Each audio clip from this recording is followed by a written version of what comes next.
All right, welcome back guys. So today we're doing a little bit of a different video. We're doing a case study with John. Now, I guess we'll start it off with, a bit about your background, introduction, and I guess like what you do now. Obviously I'm John, 24 next week. Yep. So 23 at the moment. Big birthday. Hey? Big birthday boy. Big birthday, yes. Living in Adelaide. This is the apartment complex. Yeah. And been in sales for the last 3 years. Yep. We'll get into that, but first things first is like, obviously like you said, in this apartment here. Like, look, this isn't out of hand's reach for anyone at all, living in this sort of apartment. It's not the cheapest, it's not like the most expensive thing, but Yeah, does the job. Three years ago, the point I'm getting at here, like 3 years ago before you got into remote sales in the online space, making money online, did you picture this being life? No, mate. I was, you know what's funny about it is I was living in a garage. Yeah, in Gold Coast, eh? That's right, yeah, it was a big share house and I was living in a garage. I had my setup there in my bed and it was very, very different. Yeah. What was life like back then, before sales? Because obviously I know a bit about your background. Yeah. Right, but for everyone listening and watching who are new here, I guess like, where did you start? I started doing odd jobs. Before remote sales? Yeah, odd jobs. Like I was working at Dan Murphy's. I was also in stonemasonry. Yep. So trade work. That was horrible. Yep. Yeah, doing a few different things, just trying to make it work whilst trying to build an online business. That was like what I was focusing on at that time. And what online businesses were you doing? At that point in time, I was doing affiliate marketing. Yeah. Bit of e-commerce as well. Bit of e-commerce prior. That Yeah. that shut the bed completely. And what were the sort of results? Mediocre, let's put it that way. Lost a lot of money in the process, burnt out, working hard just for no return. Yeah, yeah. And I guess in terms of like getting into remote closing, so at the time you were doing odd jobs, you were working like Dan Murphy's, I believe, and you're doing stonemasonry. Like what was like the biggest shifting point where you were like, all right, cool. So we're doing this, we're doing a regular 9 to 5, but I want to get into the remote sales world, essentially. Like what was like the urgency or the shifting point?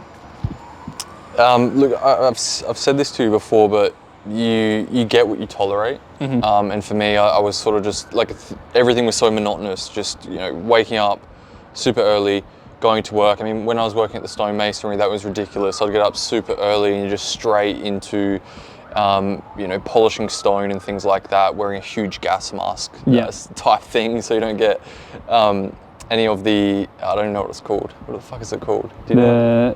I think it's not like asbestos. That's what I was going to say. It's not asbestos, it's silica.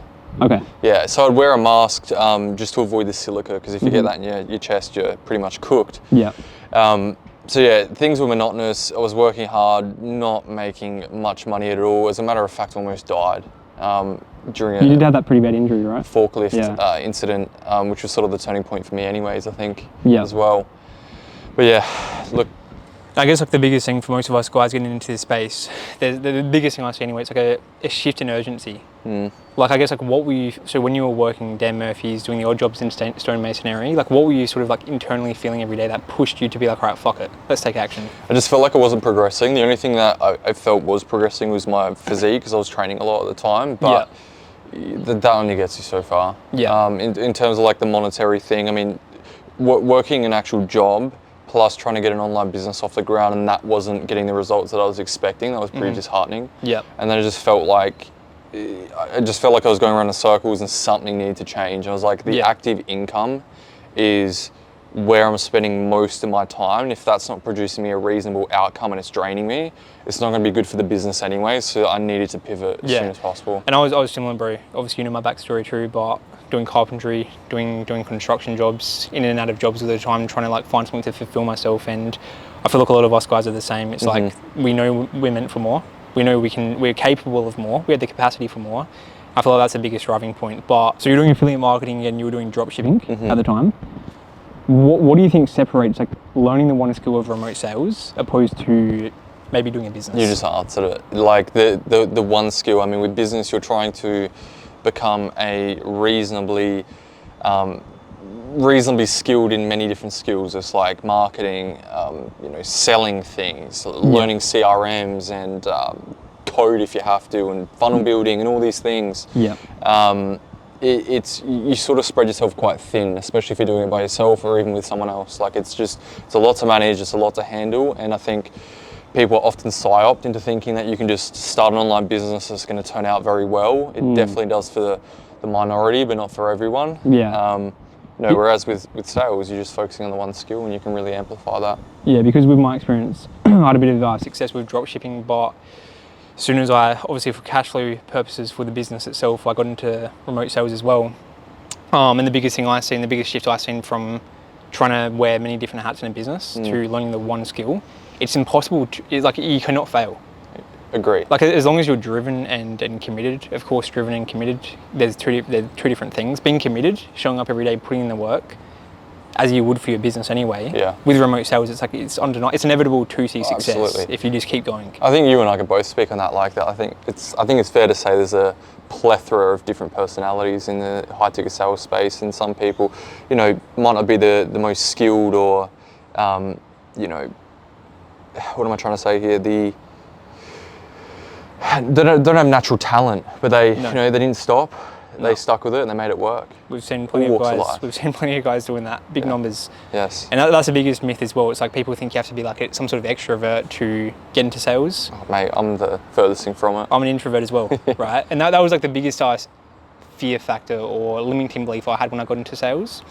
I was like, oh yeah, I'll just do sales for a little bit, fund the business, but you're quick to realize like being an introvert is almost a superpower. But yeah, as I was saying, like the biggest thing we see, it's like, it doesn't matter if you're an introvert, extrovert, doesn't matter what walk of life you're from, as long as you're committed, you can use and you can lean into your strengths of your personality type and you can make sales work and make a lot of money. Absolutely. A lot of sales reps are making more than business owners make, right? Yeah. But I want to talk about this as well.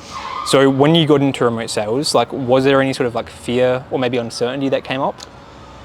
Oh, absolutely. I mean, just for context, I was working, like my first ever sales, I wouldn't even categorize it with what we're talking about here, but I ended up working for a local sales company in the Gold Coast, selling super low ticket, like RSL, prize home giveaway packages, like $20, $30, whatever it is.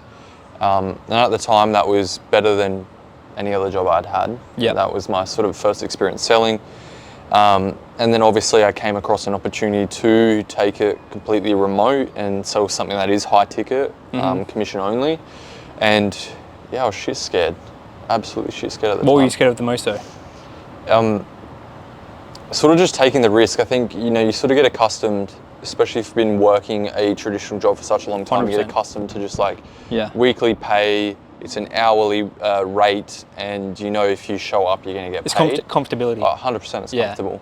But you sort of see the other lens of that when you actually start making a hell of a lot more through commissions, that it isn't comfortable. But besides the point, that was probably the most daunting part. It's like you're going into the unknown. I didn't really know too many people in this space at that point in time. Yeah. And I was basically going to just quit my job and do it. So of course it was scary.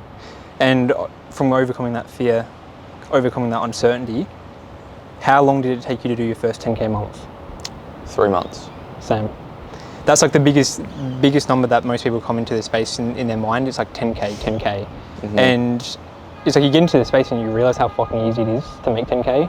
Now, obviously, if you don't, there's a few different factors that go into play. Like if you're lazy and you just sleep in, you're in bed all day and you're not doing the work, you're not going to do 10K. But if you're somewhat committed, you have any level of drive, like it's pretty hard not to make 10K. Yeah. If you're in a good company as well. Absolutely. But I guess I want to talk about your recent success as well, because 10K is great, but on the other side of that is bigger months. So what's like the recent success look like? In more recent times, God, I had some huge wins in comparison to 12 months ago or even 18 months ago. In June, I did 285,000 in revenue, which sort of equates to about 35,000 in comms. That's excluding rebills. So with rebills on top, you're probably looking at about 41.5 to 42. Yeah. So a huge month. Crazy. And did you ever see that happening from remote sales? Not at the start, no. I think sort of as you work your way through it, you start to realize how possible it is, especially once you're surrounding yourself with other people that are doing those numbers. It makes it so much more realistic. Well, that's the biggest thing as well, is like when you get that exposure to your network. Yes. Like obviously guys like us being in the space, and then you meet other guys like us, it's sort of like a spiral effect. You meet one guy, it leads to meeting another guy, Yeah. and all of a sudden you've got the opportunity to make 30, 40, 50K a month. Yeah. And just on that, I want to make that clear as well. Like when I got into this sort of space as a whole, I was quite skeptical too. Like you see a lot of numbers thrown around, but you can't fathom it because you haven't been exposed to it. One thing I'd say is like once you do get on the other side of that wall, when you start to make your first money in any sort of remote setting or online setting, you start surrounding yourself with those people, it does very quickly become reality because you're seeing these people in real time. You're speaking to these people in real time and they're printing cash. 100%.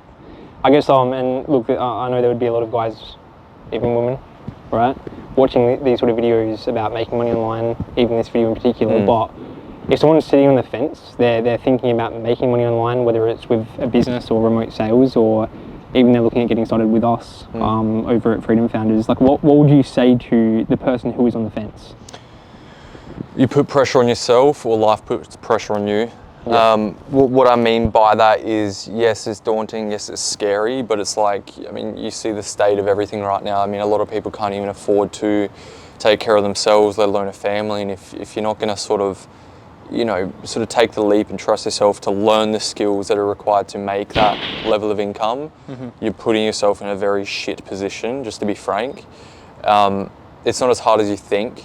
You just have to commit to yourself, which, look, for some people that is difficult, but I think once you get past that first hurdle and you take that first step, naturally things will take place. Yeah, 100%. I feel like success is just on the other side of fear and the action people haven't taken, for sure. Yeah. But appreciate you coming on, bro. Good Pleasure. seeing you. Done. I'll see you guys soon.